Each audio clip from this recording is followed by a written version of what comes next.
Welcome to the program. I'm Andrew Wilkow. For those of you new to the Blaze on Dish, watching for the first time, it's good to have you joining us. The big news today is the outburst of violence against Americans in Egypt and Libya. 4 Americans are dead in Libya, including an ambassador. Our embassy in Egypt was attacked yesterday after protests broke out, all because of a 14-minute YouTube video, of all things, that Muslims took offense to. First thing, this morning, Mitt Romney made a statement. He got out ahead of this disaster, and he did a few things. He did not apologize. He not only condemned the attack, he called it disgusting. He didn't take a nonpartisan approach, and he didn't worry about offending anyone's feelings. He actually sounded like a president. Listen. America will not tolerate attacks against our citizens and against our embassies. I don't think we ever hesitate when we see something which is a violation of our principles. We express immediately when we feel that the president and his administration have done something which is inconsistent with the principles of America.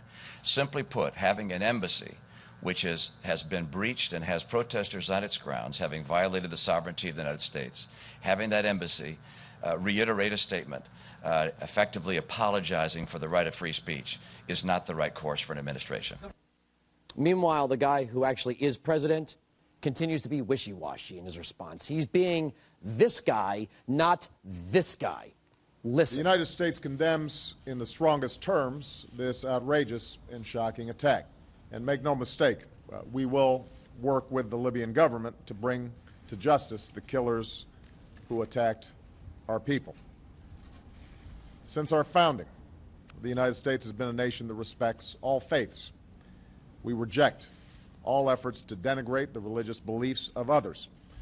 But there is absolutely no justification to this type of senseless violence. Why is he still placating these people? 4 Americans, including a man that Obama appointed to be ambassador, are dead. How much more of this crap do we have to take before he decides to do something? You know, yesterday, September 11th, a day we all remember, the State Department actually tried to apologize to the people of Cairo. Excuse me, for what? Let me get this straight. Egyptians stormed our embassy, and this is what our government put out.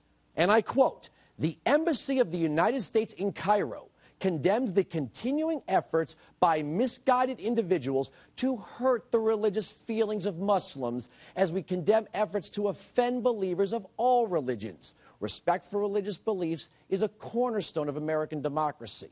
We firmly reject the actions by those who abuse the universal right of free speech to hurt the religious beliefs of others."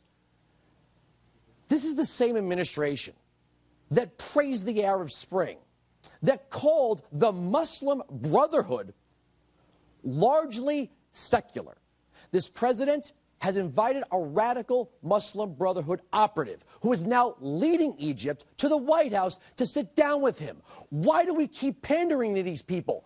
They hate us, and that's all of us. This president keeps telling us that our relationship with Israel is strong. Is he kidding? Because he's been cozying up to anti-Israeli movements for the past 4 years. And this latest snub of Netanyahu shouldn't be a surprise to anyone. Here's what I have to say to the president. Stop worrying about superficial things. I get it. It's an election year.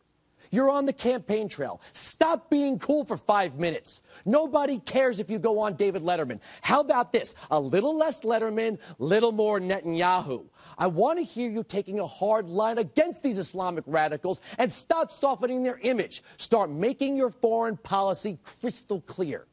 We're America. We don't tolerate this. Overthrowing our embassies, killing our people. Osama bin Laden is dead. Congratulations. But that was an easy decision to make. Now you've got a perfect storm. Egyptians storming our embassy. An ambassador is dead, and these animals are running through the streets celebrating. The flag has been raised. Mr. President, this is the 3 a.m. call. Stop talking about bin Laden and start telling us what you're going to do.